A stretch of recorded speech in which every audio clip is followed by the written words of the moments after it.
previous lectures we have finished question number 28 तक हम कर दिया था. Question number 29 onward about the streamline flow of liquids. Liquids का streamline flow. So let us first of all understand what is meant by the streamline flow. ठीक है, streamline flow क्या है वो समझने की कोशिश करेंगे.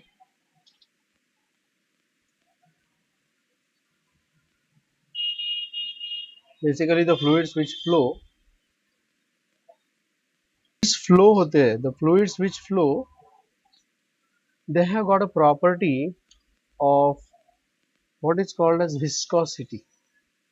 There is property called as viscosity. Of course we will be talking about this viscosity in the forthcoming sections. अगर आप यहाँ पे देखते हो तो स्ट्रीमलाइन फ्लो के बाद मुझे बर्नौलीज थ्योरम डिस्कस करना पड़ेगा और उसके बाद मुझे विस्कोसिटी भी डिस्कस करना पड़ेगा. यहाँ पे Reynolds number followed by the viscosity, यहाँ पे विस्कोसिटी भी डिस्कस करना है इस टॉपिक के अंदर. So these are the topics which are coming up next. लेकिन फिलहाल हम स्ट्रीमलाइन फ्लो की अगर बात करें तो स्ट्रीमलाइन फ्लो में I will consider two types of flows. I will consider the liquid. एक आपको एग्जाम्पल मैं बता देता हूँ. ठीक है, एग्जाम्पल मैं आपको बता रहा हूँ. एग्जाम्पल है कि पानी बह रहा है. The water your opening the water tap. Water tap आप ओपन कर रहे हो, you are opening it very slowly. Streamline flow के मैं आपको 3 एग्जाम्पल्स दे रहा हूँ. उनमें से पहला एग्जाम्पल मैं यहाँ पर आपको एक्सप्लेन कर रहा हूँ, आप देखिए समझिए उसको. Water tap is being open. Water tap को खोला जा रहा है. ठीक है, पहले उसको थोड़ा सा ओपन किया तो the water is dripping there drop by drop, एक एक करके बूंद गिर रही. और थोड़ा सा ओपन किया तो फिर वहां पर कंटिन्यूअसली पानी फ्लो होना शुरू हो जाएगा. और उसको थोड़ा सा और फाइन ट्यून किया. फाइन ट्यून किया मतलब उसको अच्छी तरह से एडजस्ट किया, किसी तरीके से उसको एडजस्ट किया अच्छी तरीके से. ऐसा फाइन ट्यून किया कि वहां पर एक स्मूथ शाइनिंग फाइबर दिखेगा अपने को. पानी का एक smooth shining fibre like structure मिलेगा जहां पर पानी एकदम यूनिफॉर्मली फ्लो हो रहा है. This is one example. I go two example number 2. Scented stick पता है आपको, अगरबत्ती. ठीक है, सेंटेड स्टिक अगरबत्ती. रूम में पूरे दरवाजे खिड़की सब बंद कर दिए हैं और वहां पर एक कोने में सेंटेड स्टिक जला के रखा है.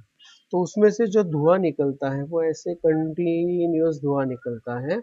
उसके आपको लेयर्स भी आराम से दिखाई देते हैं, क्लियरली दिखाई देते हैं. If the fan is not on, any window is not open, there is no air disturbance.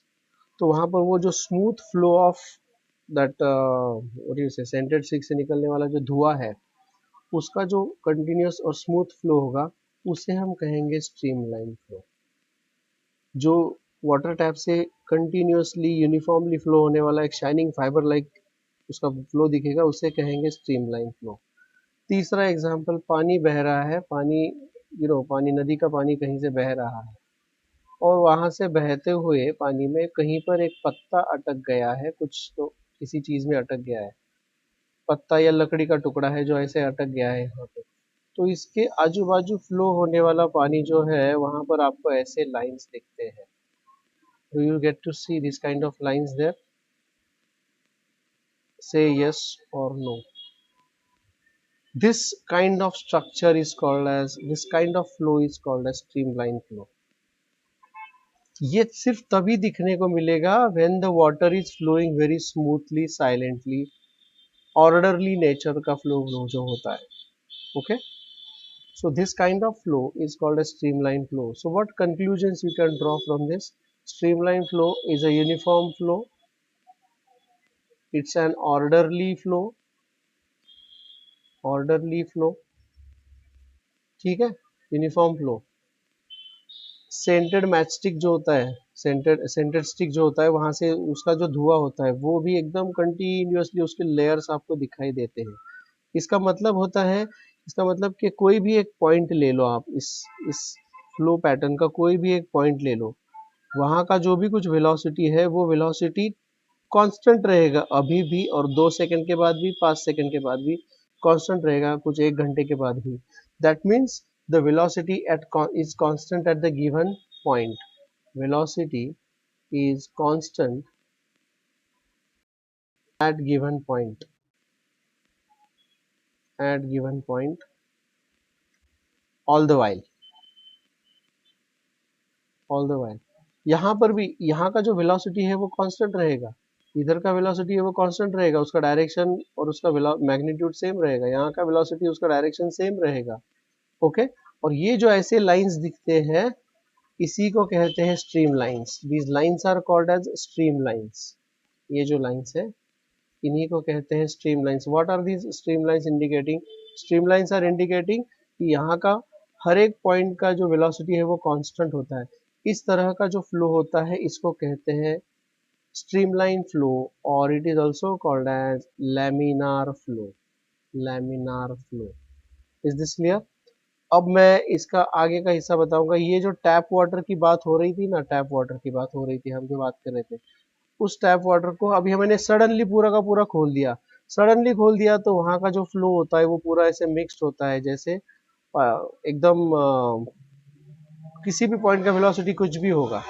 इसके पहले जो हम देख रहे थे वो एकदम ऑर्डरली फ्लो था, लेकिन बाद में उसका फ्लो एकदम मिक्स्ड हो जाता है, डिस्टर्ब फ्लो हो जाता है. उसे कहते हैं टर्बुलेंट फ्लो.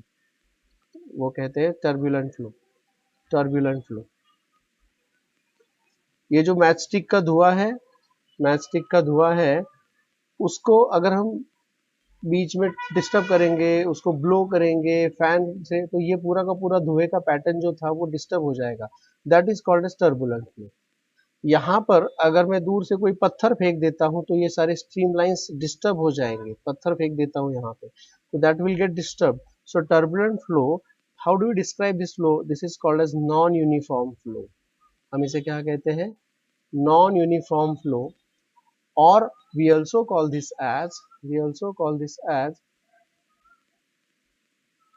disorderly flow. इसमें कोई ऑर्डर नहीं होता. disorderly flow. okay. And the velocity is random, cannot be predicted at given point. मतलब हर एक पॉइंट का velocity will keep on changing all the while. The velocity is constant in uniform flow or laminar flow. Turbulent flow में velocity is not constant, it keeps on changing randomly at the given point. Velocity is not constant, is not constant, or we can say changes randomly at the given point. Changes randomly at the given point. Did you understand what I explained you here? क्या आप लोगों को ये समझ में आ गया जो मैंने अभी आपको एक्सप्लेन किया है? हाँ या ना बोलो, मैं आगे चलता हूँ. इफ यू से yes I can proceed further. अगर आप कुछ बोलते हो तो मुझे पता चलेगा कि आपको ये समझ में आ गया. मेरी आवाज आ रही है आप लोगों yes, को? sir. Yes, yes, yes, yes. Great great. चलो, तो अब मैं आगे चलता हूँ. तो इसके लिए ये मैंने आपको दो तरह के फ्लोज को एक्सप्लेन किया है. एक होता है लैमिनार फ्लो, दूसरा होता है टर्बुलेंट फ्लो. मैंने 3 एग्जांपल्स के साथ आपको ये फ्लो क्या होता है, कैसा होता है, वो एक्सप्लेन किया है. I hope that is clear to you. अब मैं थोड़ी देर के बाद बात करूंगा विस्कोसिटी की. थोड़ी देर के बाद मतलब may be in the next lecture. आज तो मैं इससे ज़्यादा इसके बारे में बात नहीं करने वाला हूँ. तो ये लैमिनार फ्लो आपको कहाँ मिलता है देखने को? Laminar flow, where do we see this streamline flow? The streamline flow is seen for the fluids or liquids which have got low density and high viscosity. Low density, high viscosity, जिसका example हम ले सकते हैं water. Water example is water. चलिए, इससे ज़्यादा इस topic इसके अंदर हम डिस्कस कुछ नहीं करेंगे. अगला क्वेश्चन है क्वेश्चन नंबर 30, जो मैंने अभी आपको एक्सप्लेन किया उसके ऊपर बेस्ट क्वेश्चन है अगला वाला. बताइए क्या दिया है यहाँ पे. The question says when the flow parameters of given of any given instant remains same at every point. The flow parameters are same at every point, then the flow is said to be, the flow is, इस तरह का जो flow होता है उसे हम actually steady state कहते हैं. स्टेडी स्टेट क्या होता है? The flow parameters of any given instant remain same at every point. Parameter change रहेंगे नहीं, एट एवरी पॉइंट सेम रहेंगे तो वो स्टेडी स्टेट होगा। Okay, at the given instant. और लैमिनार क्या होता है? Flow parameters are same, laminar की बात कर रहा हूं मैं। लैमिनार क्या होता है? Same at given point, at given point every instant, every instant, तो वो यानी लेमिनार होगा। And at the given instant at every point remains same at every point. These are the two different things, you see. Laminar मतलब और steady state का मतलब, या फिर इसको एक्सप्लेन करने के लिए मैं दोबारा आऊंगा यहाँ पर। फिलहाल हम आगे बढ़ते हैं। Ideal flow of any fluid, laminar और steady state, same at every point. Steady state, steady state, ठीक है। स्टेडी स्टेट के बारे में मुझे आपको डिटेल में बताना पड़ेगा, but I will do it later on. चलिए आगे बढ़ते हैं। अब मैं आपको एक नई चीज यहाँ पर बताने जा रहा हूँ या सिखाने जा रहा हूँ, ठीक है, कि कोई भी लिक्विड जब फ्लो होता है, whenever any liquid flows, yeah, let's continue. I'll explain you here the of a fluid flow. जब भी कोई fluid flow होता है किसी पाइपलाइन से, fluid will always be flowing through the pipeline. Say for example here, तो वो इस पाइपलाइन से फ्लो हो रहा है। What do we see here? Some of the parameters we are seeing here. पहला है इसका एरिया, तो इसका जो एरिया है ये रहा वो area, this is the area, isn't it? This area is A1 और यहाँ पर उसका वेलोसिटी है V1। अब देखिए ये पाइप नैरो हो रहा है, यहाँ पे the pipe is getting narrowed, isn't it? ये नैरो होने के बाद उसका एरिया कितना है जी? तो मैं बोलूंगा भाई इसका एरिया जब वो पाइप नैरो हो जाता है तो उसका एरिया है A2, A2 is the area and subsequently it will have a different velocity here, ठीक है। ये एरिया इंटू वेलोसिटी एंड ये एरिया इंटू वेलोसिटी, ठीक है। तो और ये फ्लूइड तो कांस्टेंट है भाई, यहाँ पर हम इस चेंज ऑफ एरिया के बीच में ना तो किसी एक्स्ट्रा फ्लूइड को ले रहे हैं, ना इसमें से कोई फ्लूइड निकाल बाहर कर रहे हैं, isn't it? So we get an equation here, we call this equation as continuity equation or continuity equation. Continuity equation क्या है जी? वो कंटिन्यूटी इक्वेशन बहुत सिंपल इक्वेशन है, A1V1 is equal to A2V2, that is as simple as that. क्या कहते हैं इस equation को? Continuity equation. A1V1 मतलब यहाँ क्रॉस सेक्शनल एरिया इंटू यहाँ का वेलोसिटी इज इक्वल टू यहाँ का क्रॉस सेक्शनल एरिया इंटू यहाँ का velocity. Any doubts about this continuity equation? Is the continuity equation clear to you all? बहुत इंपॉर्टेंट इक्वेशन है। और एक इक्वेशन है जिसमें आपको फ्लूइड फ्लो का कोई भी प्रॉब्लम आप सॉल्व कर सकते हो, ठीक है। तो ये है उसमें से पहला इक्वेशन। अच्छा, बिफोर आई प्रोसीड फर्दर, इस कंटिन्यूटी इक्वेशन का एलएचएस और आरएचएस का मुझे यूनिट्स के बारे में पता करना है। Can you tell me what is the unit of area? आप सब आंसर कर सकते हो rather than listening to this. Come on please answer. Hello hello, इसका एरिया होगा मीटर स्क्वायर। मेरी आवाज आ रही है आप लोगों को? प्लीज टेल मी, से यस और नो। Yes sir. ग्रेट। तो यहाँ पर मीटर स्क्वायर होगा and velocity is nothing but metre per second. तो कुल मिलाकर क्या हो गया जी? ये कुल मिलाकर हो गया दिस इज मीटर क्यूब पर सेकेंड। मीटर क्यूब पर सेकेंड मतलब volume upon time, volume upon time. तो अगर ये वॉल्यूम अपॉन टाइम है तो कई बार हम इसे वॉल्यूम फ्लो रेट भी कहते हैं। This is also called as volume per unit time, volume flow rate, volume flow rate भी कहते हैं कि भाई कितना लीटर पानी जाएगा कितने सेकंड में, that is called as the volume flow rate. Is this clear to all? ठीक है। The next thing, volume flow rate या फिर हम इसको कई बार वॉल्यूम फ्लक्स भी कहते हैं। Often this is also refer to as volume flux. Is this okay? Is that clear? Is that clear? ठीक है। अच्छा, अगर मैं इसको रो से मल्टीप्लाई करूंगा, क्योंकि यहाँ पर पानी है, यहाँ पर भी पानी है, और ये जो पानी हमने यहाँ पर दिखाया है, तो भाई इसका there is no change in its density. So if I'll multiply this by density, तो ये क्या बन जाएगा, रो A1 V1 is equal to row A2 V2. अब देखिए रो इसमें मल्टीप्लाई हो गया है. Now I would like to calculate कि भाई ये क्या बनेगा, what is this going to become, rho. तो रो को मल्टीप्लाई किया मतलब this is going to be rho into volume upon time. तो ये क्या बन गया, rho is nothing but actually mass upon volume into volume upon time. Volume volume cancel, so this is equal to m upon T. So अगर मैं उसको रो से multiply कर लूं, if I multiply this by rho, if I'll multiply this by rho, so that will become mass flow rate or mass flow rate, or we also call this as mass flux. Is this clear? क्योंकि this is in mass upon time, इसका unit होगा kg per second, बराबर है क्या, density is equal to mass upon volume, so this will be mass per unit time, isn't it? तो हम पानी को ये बोल सकते हैं कि यहाँ पर अगर इसकी बात करेंगे तो we can say if I'm talking about water which is flowing through this, so I can say this many, say 4 liter per second, ऐसा हम इसको डिनोट कर सकते हैं यहाँ पर. लेकिन अगर मास के यूनिट्स में मुझे उसको लिखना है तो मुझे बोलना पड़ेगा 4 kg per second. इस तरह से मुझे उसको संबोधित करना पड़ेगा.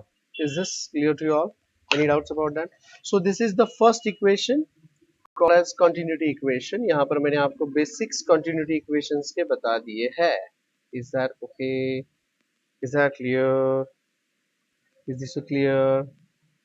Equation of continuity, very important equation. चलिए अब मैं आपको अगला इक्वेशन की तरफ लेके जाता हूँ. Let me take you to the next equation. One more very important equation which is called as Bernoulli's equation. ठीक है, Bernoulli's equation is the name of the scientist. Bernoulli's equation.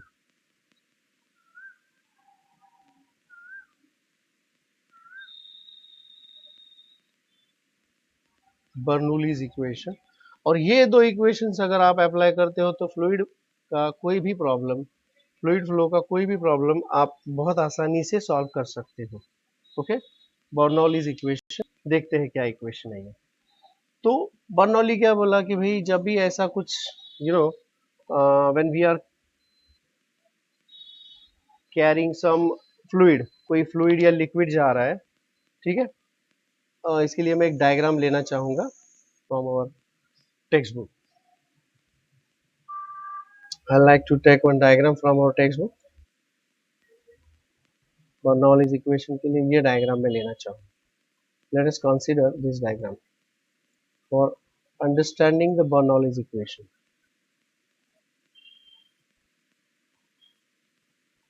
कि भाई ये एक पाइपलाइन है, एक पाइप है. This pipe is carrying some water. This pipe is carrying some water. तो उस देखिए यहाँ पर इसका, ठीक है, यहाँ से वो जा रहा है.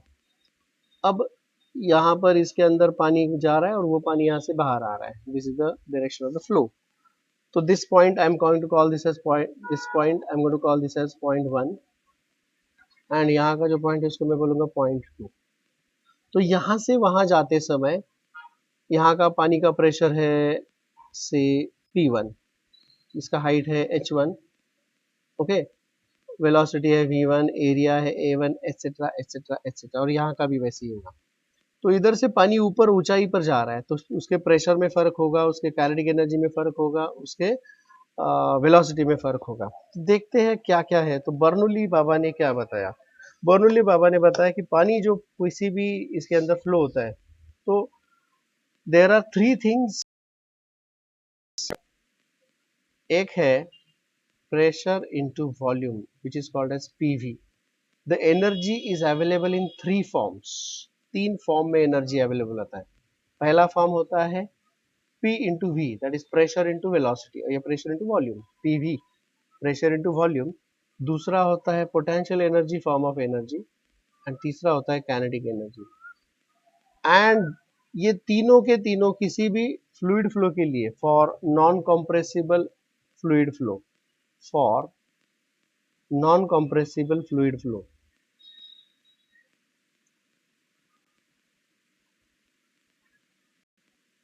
fluid which is flowing in any kind of tube, this is equal to constant for any non compressible fluid flow. ठीक है, ये पहला इक्वेशन है. आई एम श्योर आपको कुछ ज्यादा नहीं समझ में आ गया इसमें. You didn't understand much in this. It's okay. ठीक है, इसका मतलब मैं अभी आपको एक एक करके समझाने की कोशिश करता हूँ. नाउ ये P into V is pressure into volume, potential energy, kinetic energy. ठीक है, well let me put it again. This is P into V. Potential energy क्या होता है जी? mgh. काइनेटिक एनर्जी क्या होता है जी? Half mv². सही है जी. ये वॉल्यूम है और ये वेलोसिटी है, याद रखें, is equal to constant. I think ये तुम लोगों को थोड़ा सा समझ में आ गया कि नहीं आया? Hello hello, did you understand this a bit? A bit. चलिए, इसे मैं बोलूंगा equation number 1. Let me call this as equation number 1, क्योंकि ये थोड़ा सा समझ में आ गया. नाउ इस इक्वेशन को मैं डिवाइड करता हूँ मास से. If I divide this by mass, if I'll divide this by mass and if I'll divide this by mass, तो वही इक्वेशन आपको और एक फॉर्म में मिल जाएगा. if I'll divide this by mass, तो क्या मिलेगा जी? मास अपॉन वॉल्यूम क्या होता है पता है आपको? Do you know what is mass upon volume? This is mass upon volume is actually density. सही है ना? तो ये क्या मिल जाएगा मुझे? This will give me one more format. क्या मिलेगा? This is pressure upon rho, P by rho, plus mass gets cancelled. Well, this is simply GH. This is simply GH, or this is half V square is equal to again a constant because mass is a constant. So I'll call this as K dash, another constant. So this is also one more format of Bernoulli's equation. ये Bernoulli's equation का भाई और एक format है, याद रहिए. This is one more format of Bernoulli's equation. Let me call this as equation number 2. ठीक है? Further I'll go. अब देखिए इसमें this is called as pressure head. We call this as pressure head. This is called as potential or gravitational head. Potential or gravitational head.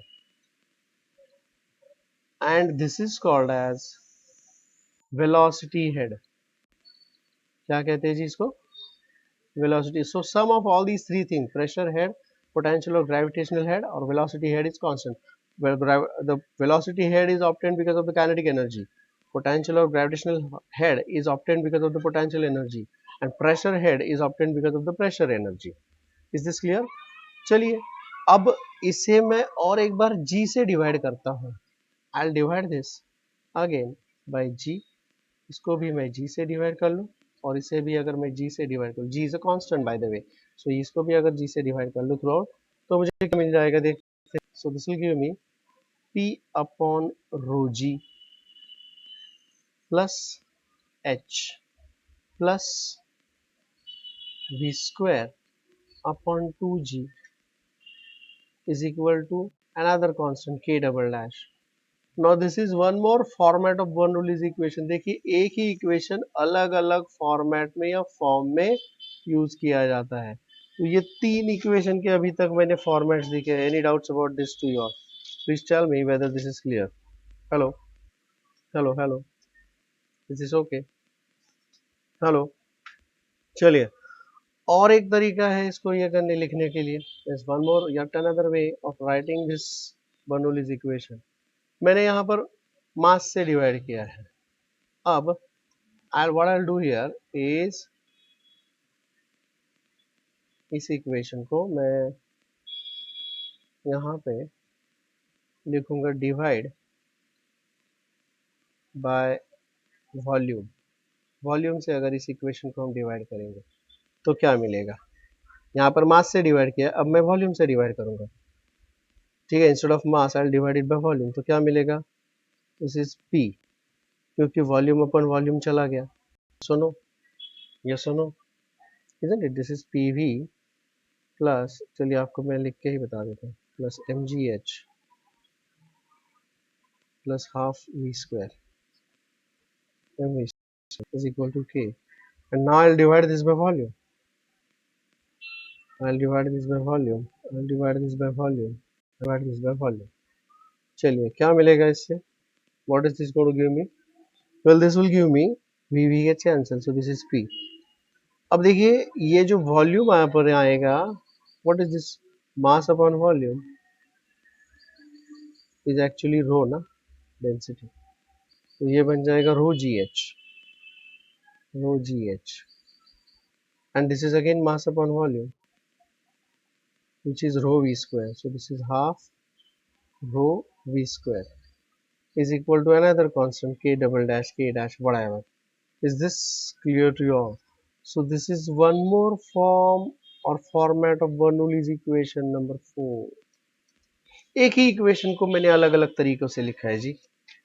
Same equation I am writing in different forms. Any doubts about that? ठीक है, Bernoulli's equation. और ये दोनों equation मिला के अब देखिए मैं इसको बताऊंगा कि ये कांस्टेंट है, मतलब क्या कि यहाँ पर मैं लिखूंगा P1, ये these constants for one place number 1, that is point number 1 is also equal to for point number 2. तो ये कांस्टेंट रहेगा. Is this clear? Pressure into volume, potential energy plus kinetic energy for the given flow is constant. तो उसको हम ऐसा लिख सकते हैं, फिर ऐसा लिख सकते हैं, फिर ऐसा लिख सकते हैं, फिर ऐसा लिख सकते हैं. These are the various forms of Bernoulli's equation. आप इसमें से कोई भी फॉर्म यूज कर सकते हो. मैं चाहूंगा कि आप लोग इसको इस फॉर्म में याद रखते हो तो भी चलेगा. PV plus mgh plus half mv square. Divide करो मास से तो ये मिलेगा, डिवाइड करो वॉल्यूम से तो वो मिलेगा, डिवाइड करो इसको g से तो ये मिलेगा. तो आप पहला और चौथा याद रख सकते हैं. You can remember the first form and the fourth form, the better one. Is this okay? Is that clear? First and fourth. चलिए, after knowing this Bernoulli's equations, Bernoulli's equation set of Bernoulli's मतलब ये अलग अलग उसके formats हैं. I would like to go for the further part.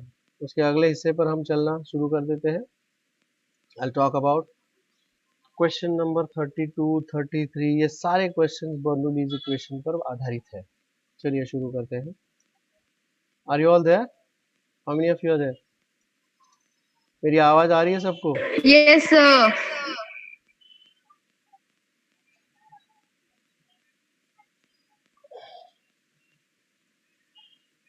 चलिए, this is the equation, the formula, sorry the question, and this is star problem. और एक star problem है. क्या दिया है? Water is flowing continuously from the tap having an internal diameter.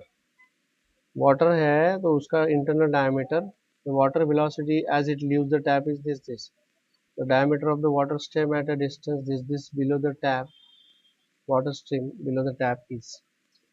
अब देखिए यहाँ पे जैसे the question is like this.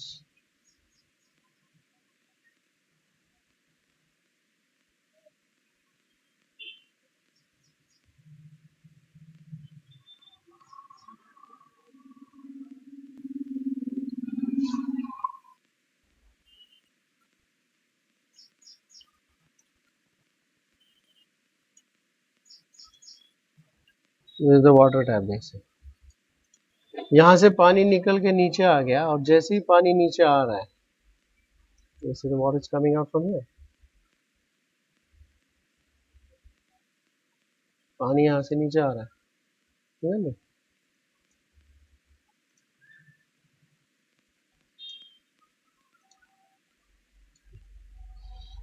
अब यहाँ से जैसे पानी नीचे आ रहा है तो उसका जो डायमीटर है वो चेंज हो रहा है जैसे, ठीक है. Now I will apply the Bernoulli's equation. The Bernoulli's equation will be applied at this point 1 और एट दिस पॉइंट से 2. ऐसा मान के चलते. The diameter of the water stream at a distance 2 metre below the tap. Tap से 2 metre नीचे. एक second में काम करता हूँ यहाँ पे. I will take this level number 1 here.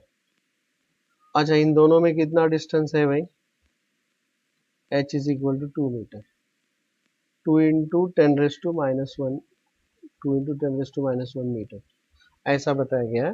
तो यहाँ पर उसका डायमीटर क्या चाहिए है वो हमको चाहिए। Is the question clear to all? क्या ये सब क्वेश्चन सबको क्लियर हो गया? Is this okay? Is that clear? Is that okay? चलिए, hello hello, are you understanding? Yes, sir. चलिए शुरू करते हैं। अब मुझे बताया गया है कि ये जो सेक्शन 1 है, इंटरनल डायमीटर, तो I will call this as diameter 1। कितना है?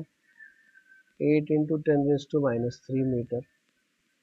Water velocity as it leaves the tap, tap से जैसे निकलता है उसका वेलोसिटी, मतलब ये होगा v1। So v1 is equal to 0.4 metre per second. ठीक है। Diameter of the water stream, अब यहाँ पर उसका डायमीटर चाहिए, मतलब d2 चाहिए मुझे।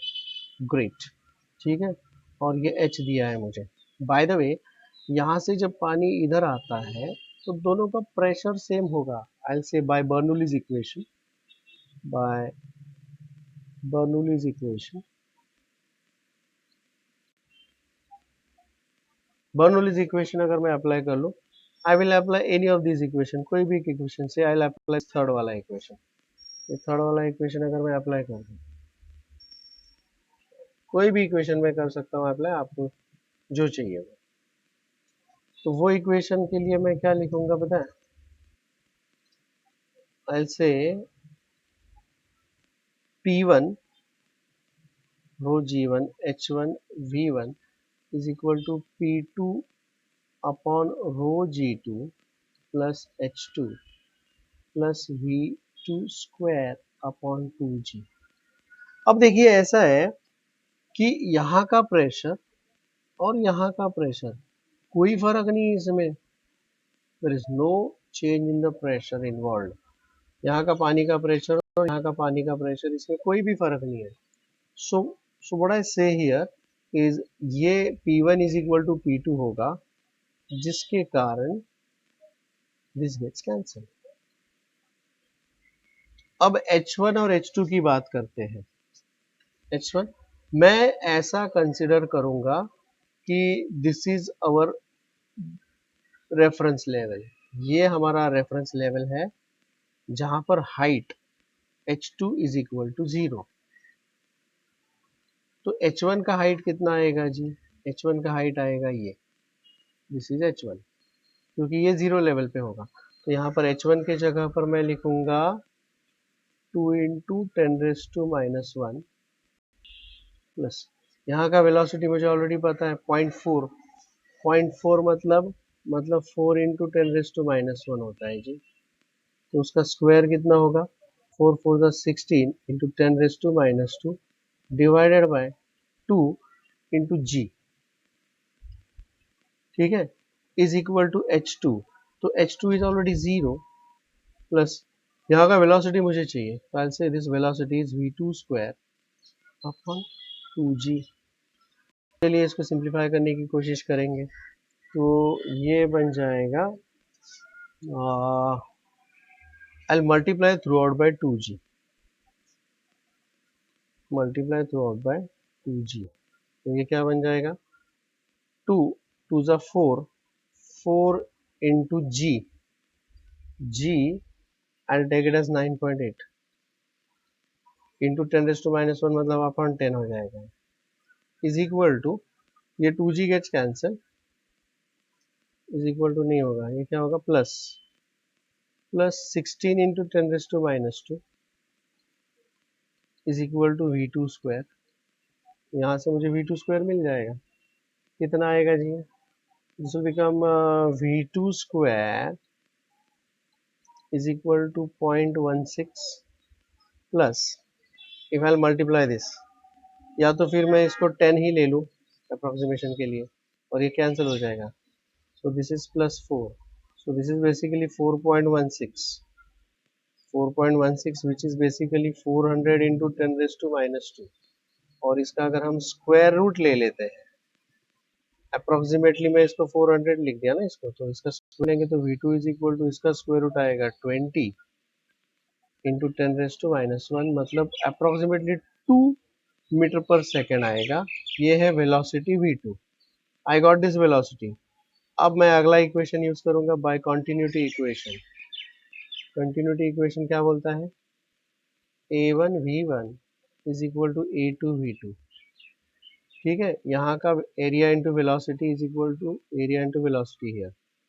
अब मुझे यहाँ का एरिया और वेलोसिटी लिखना है जी, कैसे लिखेंगे बताइए। I'll write this continuity equation over here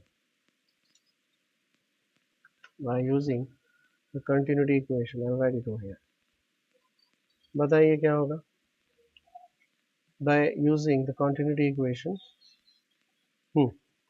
a1 v1, a1 area a1 हो जाएगा pi by 4 d1 square into v1 is equal to pi by 4 d2 square into v2। इसमें से pi by 4 gets cancel, d1 square. अब देखिए ये diameter दिया है ना 8 इंटू 10⁻3, ठीक है, 8 8 जो 16 हो जाएगा ये, तो I'll write it as 60, 8 8 जो 64, 64 into 10⁻6 into velocity v1 it's 4 into 10⁻2 is equal to d2 square into velocity। इसका वेलोसिटी हमने अभी अभी फाइंड आउट किया है, which comes out to be 2 meter per second। So I say it is 2, so 2 2 जा गया। So what will be the diameter d2, देखिए, तो diameter d2 is equal to क्या हो जाएगा जी, इसका स्क्वायर रूट आएगा 8 10⁻6 का आएगा 10⁻3 and this is 2 by 10, so that is 1/5 root 5। यार इसको मुझे ख्याल से करना पड़ेगा लग रहा है, d2 स्क्वायर। और कुछ कर सकते हैं इसको, तो d2 स्क्वायर 128। एक सेकंड, इसको मुझे लगता है देखते हैं इसको, d2 square is equal to 64, this is 128 into 10⁻⁻7, right? That is equal to 12.8 into 10⁻6। Now what is d2?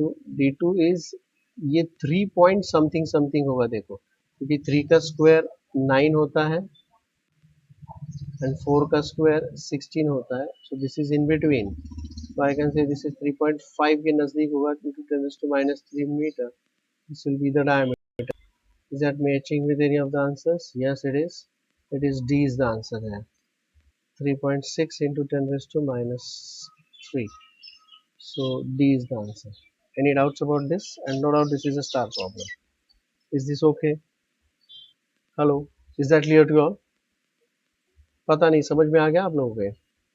Hello hello hello hello hello, Yes, sir. समझ में आ गया आपको? ये दो इक्वेशंस मैंने यूज किए हैं। पहला बर्नौलीज इक्वेशन, बर्नौलीज इक्वेशन में ये प्रेशर इन दोनों का पॉइंट का सेम ही रहेगा, the pressure is same here, there is no difference in the pressure there, isn't it? पानी यहाँ से टैप से बाहर आ रहा है, there is no rise in the pressure here. समझ में आ गई बात? I will go for the next question now. अगले क्वेश्चन की तरफ बढ़ता हूँ, क्वेश्चन नंबर 33। देखिए यहाँ पे,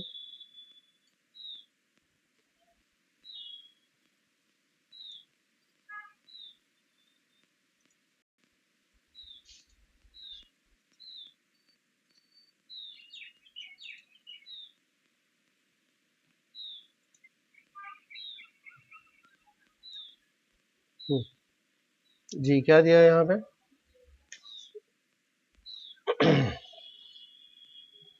अब ये दो पॉइंट्स है देखिए, shown an ideal liquid is flowing through the tube which is of uniform cross sectional area। एक यूनिफॉर्म क्रॉस सेक्शनल एरिया होगा तो क्या होगा रे, यूनिफॉर्म क्रॉस सेक्शनल एरिया मतलब यहाँ का क्रॉस सेक्शन जो है, जो भी कुछ है, so it will be nothing but a1 is equal to a2 होगा, बराबर है क्या? Cross sectional area same, so a1 v1 is equal to a2 v2, जिसमें a1 and a2 gets cancel and therefore I'll get v1 is equal to velocity 1 is velocity 2, velocity 1 and 2 same रहेगा। ये हो गया uniform cross section area. The liquid has velocity VA and VB and pressures PA and PB at the points. तो मैं यहाँ पर directly बोल दूंगा कि भाई अगर A और B का क्रॉस सेक्शनल एरिया सेम है, therefore VA is equal to VB हो जाएगा. ये एक तो बात है, ठीक है. तो दिस इज आउट ऑफ यहाँ पर इक्वल टू दिया है क्या, या सो दिस इज द आंसर. यहाँ का वेलोसिटी सेम हो गया. समझ में आ गई बात. अच्छा, प्रेशर की अगर बात करें यहाँ पे अल्सो, ये मैंने लिखा है by continuity equation. Continuity equation से मैंने ये लिख दिया. समझ में आ गई बात. लेकिन इसके लिए मैं बर्नौलीज इक्वेशन भी अप्लाई करूंगा. By Bernoulli's equation what can you say about the pressure. मतलब यहाँ पे तो आंसर मिल गया मुझे, लेकिन प्रेशर के उन्होंने वेलोसिटी नहीं दिया, सिर्फ प्रेशर के बारे में अगर बात कर रहे हैं तो Bernoulli's equation. What is Bernoulli's equation? I'll say it says pressure at A. Bernoulli's equation if I'll apply, तो चारों में से कोई भी एक अप्लाई मैं कर सकता हूँ. तो प्रेशर वाला ही मैं डायरेक्टली अप्लाई कर लूँ. The last equation, the fourth वाला equation. What is that fourth वाला इक्वेशन? ये वाला. If I will apply this equation is equal to constant. Bernoulli's equation of fourth type. If I'll apply this, so I'll say pressure at A plus rho G H A, क्योंकि rho और G constant है, plus half rho V A square is equal to pressure at B plus rho G H B plus half rho V B square. लेकिन हमें मालूम है, क्या मालूम है? I know that velocity at A is equal to velocity at B and therefore this term gets cancelled because of this.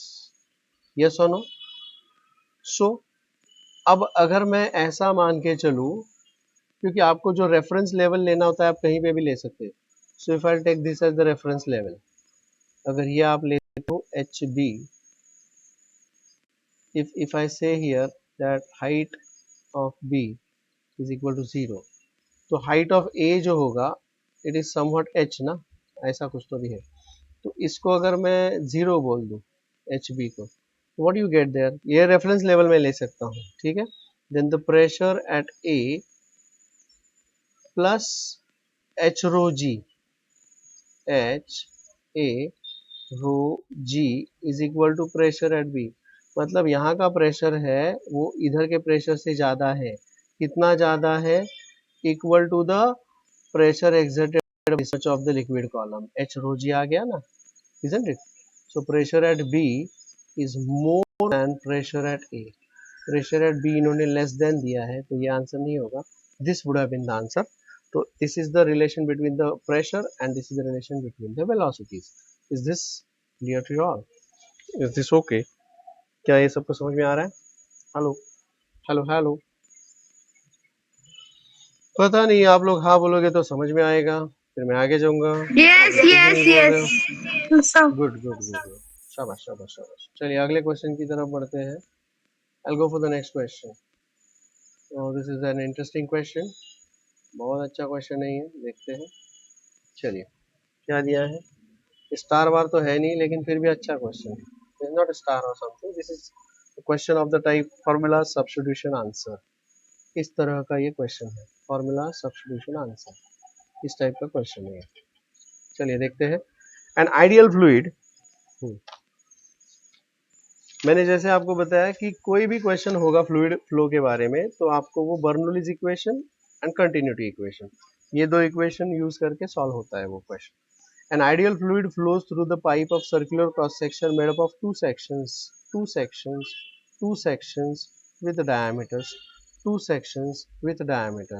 तो पहला diameter D1 is 2.5 centimeter and diameter D2 is equal to 3.75 centimeter. The ratio of velocities in the two pipes. So I want to find out V1 is to V2. बहुत simple है. आपको यहाँ पर continuity equation apply करना है, तो can I leave it to you as the homework. Hello hello. Continuity equation apply करना है. A1 V1 is equal to A2 V2 आप अप्लाई कीजिएगा एंड आप लोग आंसर फाइंड आउट करिएगा. इसका आंसर A आएगा. I'll give it as a homework. मैंने ये डिस्कस किया है लेकिन this is given as a homework. I hope this is fine with you all. Hello, say yes. ऐसा पूछने के बाद हाँ बोलने का, ठीक है? I'll go for the next question. Hello, hello, hello, hello. Great. चलिए. The cylindrical tube of a spray pump.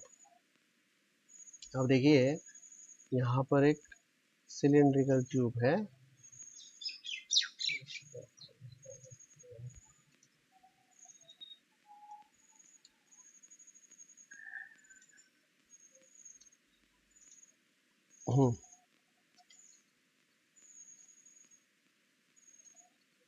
Cylindrical tube, ये समझो कि एक ट्यूब है cylinder, ठीक है? और यहाँ पर उसका मुख है,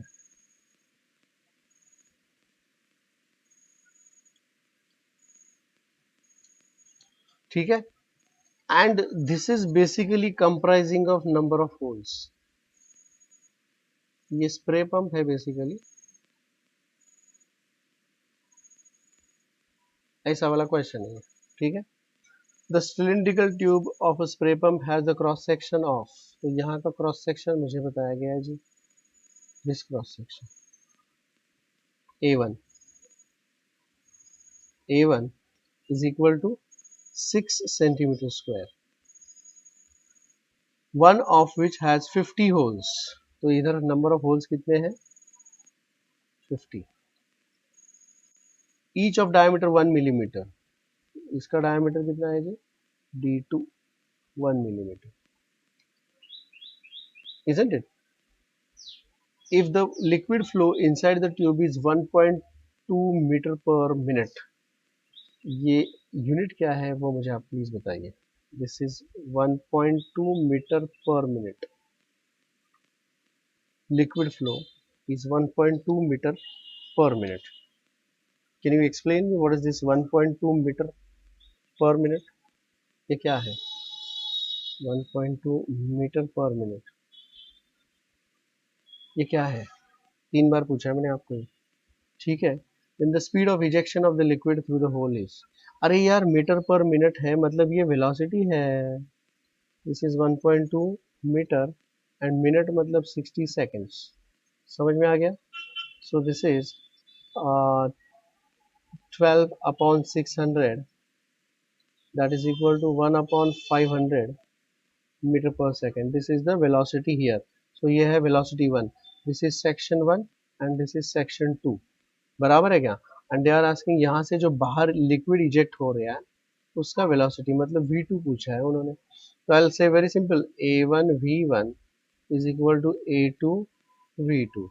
एरिया 1 मुझे पता है 6 सेंटीमीटर स्क्वायर है, मतलब I'll say 6 into 10 raised to -2 का square, that is -4 metre square हो गया. This is a1. और कंटिन्यूटी इक्वेशन में अगर मुझे ये सब्स्टिट्यूट करना है, देखिए गौर से continuity equation when I apply here, this is going to say यहाँ पर ये जो एरिया होगा वो एरिया क्या होगा? It is 1 hole into π/4 d2 square for each hole. Number of holes ये 50 है इंटू हर एक से पास होने वाला velocity v2. Do you understand that? ये होगा यहाँ पर RHS का calculation. So let me just substitute here. a1 is equal to 6 into 10 raised to -4. Velocity 1 is equal to 1 upon 500. 5 into 10 raised to 2 is equal to number of holes is 50 and this is π/4. Okay, π/4 into d2 square. Now d2 is 1 millimeter. 1 millimeter मतलब 1 into 10 raised to -3 meter. तो इसका square हो जाएगा कितना जी? This is 10 raised to -6 into velocity which I want to find out. अब मुझे बस ये सिंपल करना है, सिंप्लीफाई करना है. one equation and one unknown. So what will be v2 is equal to let us take this further. तो ये क्या मिल जाएगा यहाँ पे? v2 is equal to, अब देखिए ये बनेगा 6 into 4, ये 4 इधर चला जाएगा, into 10 raised to -4 divided by क्या क्या आएगा यहाँ पे? ये 5 इंटू 10⁻² तो है ही, 10⁻² तो है, ये 50 भी आएगा इसके साथ, ये पाई भी आएगा इसके साथ, और ये 10⁻⁻6 भी इधर नीचे आएगा, -6। कुल मिलाकर अब देखते हैं क्या क्या बचेगा, क्या क्या रहेगा। So V2 is equal to 6 into 4 into 10 का पावर, देखिए ये -4 और ये -4 पूरी तरह से कैंसिल हो जाएगा, ठीक है, जिससे हम लिखेंगे 5 इंटू 50 इंटू पाई को लिखूंगा 22 एंड दिस इज 7। डिवाइड करना पड़ेगा जी, क्या बनेगा ये, दिस इज देखते हैं, ये 2 11 and 2 2 so this is 6 2s are 12 and this is 84 हो जाएगा ये, this is 84 this is 5 into 5 into 11 into 10। अब देखिए 5 से डिवाइड करेंगे तो 5 से के पास 3 37 5 1 जा 5 3 जा 15 1 5 3 15 3 37 और 11 से कर लो अभी, 11 1 जा 0 11 3 जा 0 एंड 6 बचा 11 5 जा, अब ये 0 फिर आएगा इधर। So the velocity at that point is given by 0.0305 metre per second. अगर उसको मुझे लिखना है 0.31, गड़बड़ हो गया, 0.33 गड़बड़ हो गया शायद, दिस हैज टू बी 10⁻1, हाँ, 5 10⁻1 होना चाहिए, 1 मतलब ये 10⁻⁻5 होगा, 10⁻⁻5 ऊपर जाके 10⁻1 बनेगा, और ये 10 किसके साथ कैंसिल होगा, so this 0 won't be there any more, so this is only 0.305, ये आंसर आएगा, 3 is the answer, 0.305 मतलब B is the answer there। Is this clear to all? B is the answer। क्या आपको ये समझ में आ गया? Did you all understand this? Please answer, did you all understand this? Hello, did you all understand this? Yes, sir. क्या ये आपको समझ में आया? B is the answer there। चलिए अगले क्वेश्चन की तरफ बढ़ते हैं। Bernoulli's equation is talking about the conservation of energy. To tell you the fact, Bernoulli's equation talks about the conservation of energy. C is the answer there। ठीक है, अगला part यहाँ पे दिया है, समथिंग रिलेटेड टू बायो, आप लोग देख लीजिएगा, मैं आपको बता रहा हूँ। In old age arteries carrying the blood in the human body become narrow resulting in the increase, arteries छोटे हो जाते हैं, तो this is the application of, तो जिसकी वजह से उसका ब्लड प्रेशर बढ़ जाता है, so this is Bernoulli's principle. Is that clear? ठीक है, ऑलराइट, हेलो, अगले Yes, क्वेश्चन sir. की तरफ बढ़ते हैं। Go for the next question. Application of Bernoulli's theorem can be seen in dynamic lift of aeroplanes. मैं आपको एक्सप्लेन करने जा रहा हूँ ये dynamic lift of aeroplanes. Let me just explain this to you, what is meant by the dynamic lift. थोड़ा detail में explain कर देता हूँ मैं आपको। लिफ्ट ठीक है, लेकिन डायनामिक लिफ्ट क्या है वो मैं आपको भी बताने जा रहा हूँ।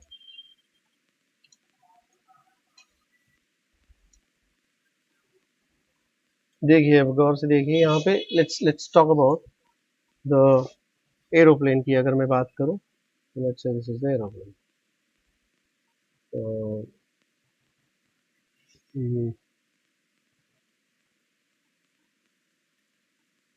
यार drawing is very bad, please adjust कर लीजिएगा इसको।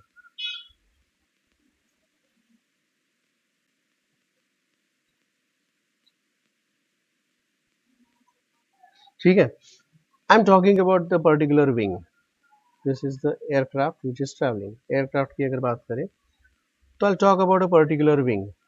एक पर्टिकुलर विंग की अगर मैं बात करूं, if I talk about a particular wing, so let's say I'm talking about a particular wing यहाँ पे।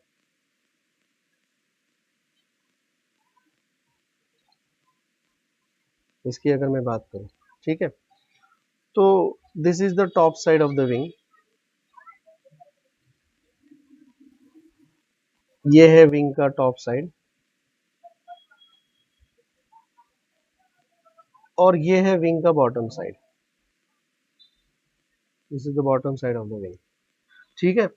अब होता क्या है कि जब ये ट्रैवल कर रहा है मतलब यहाँ से air is flowing over it ना, एंड बिलो इट आल्सो, दोनों तरह से एयर फ्लो हो रहा है, इजंट इट।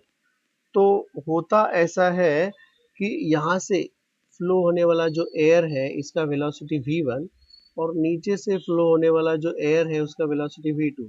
तो in this case v1 is greater than v2, ऐसा होता है, समझे क्या। v1 is greater than v2, यहाँ से फ्लो होने वाला वेलोसिटी ऑफ एयर। अब वो क्या करते हैं कि विंग जो है, विंग का डायरेक्शन इस तरह से रखते हैं कि यहाँ से फ्लो होने वाला एयर है उसका वेलोसिटी ज़्यादा रहेगा, उसको इस तरीके से डायरेक्ट करते हैं। आपको पता है कि इसका डायरेक्शन वो चेंज कर सकते हैं, तो यहाँ से फ्लो होने वाला वेलोसिटी विल बी मोर। अब इसकी वजह से नो, अगर यहाँ पर मैं बर्नौलीज प्रिंसिपल अप्लाई कर दूँ, if I apply here the Bernoulli's principle, तो होता क्या है कि P1, Bernoulli's principle of the fourth equation में इसका अगर ले लूँ, जैसे कि यहाँ पे लिया था हमने, कहा गया P1 rho g h and rho v square, if I take that, so P1 plus rho g h one plus half rho v one square is equal to P two plus rho g h two plus half rho v two square. अब देखिए ये जो level है इसमें ज्यादा अंतर है नहीं, मतलब H1 एंड ऑलमोस्ट H2 दोनों सेम ही होते हैं, लेकिन V1 जो होता है इनमें बहुत अंतर होता है, और उसका स्क्वायर होने के बाद ये कुछ ज्यादा ही हो जाता है। तो इसके कारण अगर V1 is greater than V2, अगर V1 बड़ा है तो प्रेशर 1 जो होगा वो छोटा होगा, मतलब यहाँ का जो प्रेशर होगा, if I am talking about the pressure here, यहाँ का जो प्रेशर होगा जो P1 होगा, और नीचे का प्रेशर P2 होगा, तो what will happen, P1 is less than P2। तो P2 प्रेशर ज्यादा होने के कारण नीचे से उसके ऊपर एक लिफ्टिंग फोर्स अपने आप तैयार हो जाता है। Why this lifting force is there? This lifting force is there because of the pressure difference. This pressure difference is created because of the velocity difference.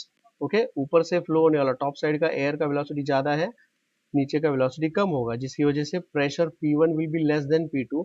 तो P2 अगर ज्यादा है तो वो लिफ्ट दे देगा उसको, and this lift is called as dynamic lift. This is the lift which is taking place because of the change in its velocity. So हम इसे कहते हैं dynamic lift, and that is observed in the aeroplanes. So application of Bernoulli's theorem can be seen in the dynamic lift of aeroplanes. यहाँ पर उसके basics मैंने आपको explain कर दिए हैं। I hope this is clear to you all. Is this okay? Yes or no? अगर आपको समझ में आ गया है तो मैं आगे चलता हूँ और अगला वाला पार्ट एक्सप्लेन करता हूँ। Is that clear to you all? Yes, sir. आप कुछ भी नहीं बोल रहे हो? चलिए मैं क्वेश्चन नंबर 39 की तरफ बढ़ रहा हूँ अभी। I'll go for question number 39 and this is a star problem. ये एक स्टार प्रॉब्लम है। चलिए शुरू करते हैं क्वेश्चन नंबर 39 सॉल्व करने के लिए। क्या दिया है जी, यहाँ पे देखते हैं। Question number 39, this is star problem. आपको पता चल जाएगा कि ये स्टार प्रॉब्लम क्यों है। Why is it a star problem? You will understand this. चलिए यहाँ पर दिया है कि a liquid flows through the horizontal tube as shown in the figure. The velocities of liquid in the two sections are A1, A2, cross sectional area A1, A2, velocities V1, V2 respectively. The इसमें difference है, वो difference क्या आएगा ये पता करना है अपने को। तो चलिए एक काम करते हैं, हम ऐसा करते हैं कि उसका कंटिन्यूटी इक्वेशन लिखते हैं पहले। What will be the continuity equation? Can you tell me anything about the continuity equation? By continuity equation, हाँ जी बोलिए। A1 V1 is equal to A2 V2। सही बोला आप लोगों ने, करेक्ट है, isn't it? तो what will be V1 upon V2 और V2 upon V1 जो भी कुछ है। So I'll say this implies that V1 upon V2 is equal to A2 upon A1। सही है, okay, by Bernoulli's equation। Bernoulli's equation क्या बनेगा बताइए। हेलो, करेक्ट, क्या बोले आप लोगों ने? बर्नौलीज इक्वेशन क्या बनेगा? I will write it in the form pressure, क्या लिखो, P1 प्लस, बोलिए, plus rho g H, P1 plus rho g H 1 plus half row V1 square is equal to P2 plus rho GH2 plus half rho V2 square. This is कौन सा form है Bernoulli's equation? Fourth वाला जो मैंने दिया था आपको, P rho g h rho v square, half rho v square, यहाँ पे लिख दिया fourth form of Bernoulli's equation. I hope this is clear to all, isn't it? चलिए, मुझे उन्होंने बोला है कि डिफरेंस इन द लेवल्स। अच्छा, अब देखिए, यहाँ पर है 1 और यहाँ पर है 2, ठीक है। प्रेशर एट वेरियस लोकेशंस, मैंने पहला वाला लोकेशन कहाँ चूज किया मैं आपको बता दूं, this is the location 1। Location 1 मतलब ये रहा वो position, this is the position 1, और ये रहेगा मेरा पोजीशन 2 यहाँ पे। तो इसके प्रेशर्स क्या होंगे? Can you tell me, can you say something about its pressures? देखिए, उसका जो H1 एंड H2 रहेगा, अगर मैं डेटम लेवल या रेफरेंस लेवल मान के चलूं यहाँ पे, if I say this is my reference level, अगर ये रेफरेंस लेवल है, तो naturally I would say H1 is equal to H और H2 इज इक्वल 0, अगर ये रेफरेंस लेवल, क्योंकि इसमें से ये कांस्टेंट है ना, ये दोनों सेम है, सो H2 अगर 0 हो जाएगा तो आई विल से this is 0 and this is H1 is equal to H. I hope this is clear to you all. I hope this is clear to you all. H1 and H2. एक second है, hold on.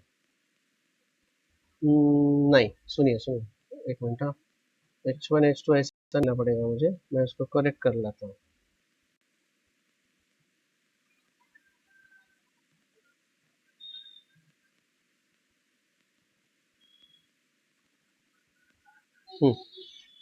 मैं उसका reference level ले लूंगा यहीं से, देखिए कहाँ से ले लूंगा, यहाँ से ले लूंगा रेफरेंस लेवल, मतलब दोनों का हाइट सेम ही है, यहाँ का पॉइंट ले लूंगा और यहाँ का पॉइंट ले लूंगा।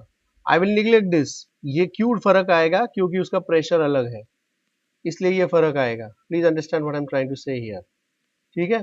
तो मैं यहाँ पर एक पॉइंट ले लूंगा, यहाँ पर एक पॉइंट लेंगे, so they have got same H1 and H2। तो मैं यहाँ पर मेंशन करूंगा कि भाई H1 is equal to H2, H1 is equal to H2 because they are at the same level, so this straight away gets cancelled, ये cancel हो जाएगा, और ये जो difference in the level आएगा because of the change in the pressure, pressure difference की वजह से ये difference आ रहा है। चलिए, अब और यहाँ पे मुझे पता है कि ये यहाँ का प्रेशर P1 ज्यादा है, इसीलिए ये ऊपर चला गया है, प्रेशर P2 ज्यादा होता तो ये ऊपर चला जाता, ठीक है। सो व्हाट आई विल से here is P1 minus P2, क्या बोलूंगा मैं यहाँ पर, P1 minus P2 is equal to half rho V2 square minus V1 square, as simple as that, ऐसा मैं बोलूंगा। नो, ये जो डिफरेंस है प्रेशर का, दैट प्रेशर का difference is equal to the pressure of this much of water column, liquid का इतना कॉलम जो होगा that will be the difference in the pressure. So इस प्रेशर डिफरेंस के लिए मैं सीधा लिख दूंगा H rho g is equal to half rho, इसमें से मैं V2 बाहर ले लूंगा common, I'll take this V2 square, या तो फिर रहने दो ऐसे, क्या बनेगा ये, this will become V2 minus V1 square। चलिए, इसमें से rho gets cancel, so what is H is equal to, this H is equal to 1/2G into V2 square minus V1 square, and that's the answer। ये है उसका answer, V2 square minus V1 square is equal to 2GH। क्या मिलेगा, V2 square minus V1 square is equal to 2GH। So A is the answer here. Is this clear to you all? Is that okay? समझ में आ गया सबको ये star problem है. Bye the way I did not use this, ये मैंने किसी को यूज नहीं किया, हम डायरेक्टली बर्नौलीज थ्योरम से भी इसको कर सकते थे. Is that clear to you all? Please answer yes और no. Hello hello hello hello. अगर आप बोल रहे हो तो मैं और एक क्वेश्चन सॉल्व कर सकता हूँ, क्वेश्चन वाला है. ठीक है, और एक क्वेश्चन देखो, यहाँ पे प्रेशर ज्यादा है इसलिए ये ऐसे बढ़ गया है इधर, इजंट इट राइट?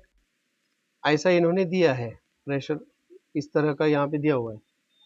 अब एक क्वेश्चन यहाँ पर देखते हैं, अगला वाला. Just look at this question.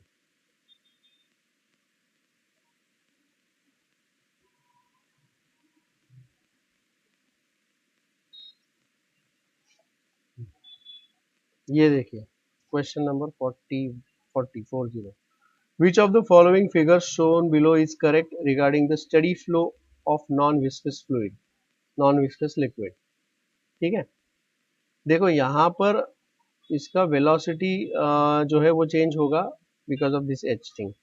अब देखिए यहाँ पे क्या हो रहा है, ये जो है दिया हुआ, तो इसमें इन्होंने A B C D and the levels are shown like this. Which is the correct one? अब देखिए जैसे हम अगर पाइपलाइन जो होता है, पाइपलाइन को अगर हाथ लगाते हैं तो यहाँ पर इसका वेलोसिटी कम हो रहा है, फिर वो बढ़ रहा है velocity. Just look at the difference here. उसका वेलोसिटी पहले कम हो रहा है, फिर वो बढ़ रहा है. तो जैसे वेलोसिटी यहाँ पर कम होता है, नाउ सॉरी एरिया कम हो रहा है यहाँ पे. If I am talking about the A1 V1, if I'll say this is 1 and this cross section is 2, is equal to A2 V2. ठीक है, area 2 is less, area 2 less होता है तो वेलोसिटी यहाँ का बढ़ जाता है. ठीक है, एरिया कम होगा तो वेलोसिटी बढ़ेगा, तो there is increase in the velocity and this increase in the velocity is converted into the pressure head. तो प्रेशर में कन्वर्ट होता है. अगर बर्नौलीज इक्वेशन में लिखता हूँ तो P1 plus rho g H1 plus half rho v square V1 square is equal to P2 plus rho GH2 plus half rho V2 square. अब देखिए यहाँ का हॉरिजॉन्टल लेवल सेम ही है, H1 is equal to H2, तो this gets cancel.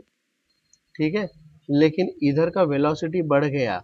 ये velocity जो है, यहाँ का वेलोसिटी जो बढ़ जाता है, that gets converted into the pressure head. वो प्रेशर हेड में कन्वर्ट हो जाता है, और प्रेशर हेड में कन्वर्ट होने के कारण यहाँ का लेवल जो होता है वो इस यहाँ का 2 का वाला लेवल जो होता है वो ऊपर चला जाता है, विच इज सीन हियर. आपको यहाँ पर वही दिखाई दे रहा है, अगर आप गौर से देखोगे इसको तो यहाँ का जो लेवल है वो थोड़ा सा ऊपर है यहाँ 1 के लेवल पर. तो this is the correct diagram for that. Is that clear to all? ठीक है, is that okay? Any doubts about that? Say yes और नो बताइए. चलिए अगला क्वेश्चन जो है वो हम कल सॉल्व करेंगे. दिस इज द एयरक्राफ्ट वाला प्रॉब्लम. देखिए एयरक्राफ्ट वाला प्रॉब्लम दिया है, जो मैंने आपको डायनामिक लिफ्ट के बारे में बताया वैसे वाला प्रॉब्लम है ये, एयरक्राफ्ट ऑफ दिस मास. ठीक है, तो उसका fractional increase in the speed, ऊपर का स्पीड नीचे का स्पीड, जिसकी वजह से what is the force acting, वो हम नेक्स्ट लेक्चर में फाइंड आउट करेंगे, सॉल्व करेंगे. I think I will stop here today. Goodbye everybody.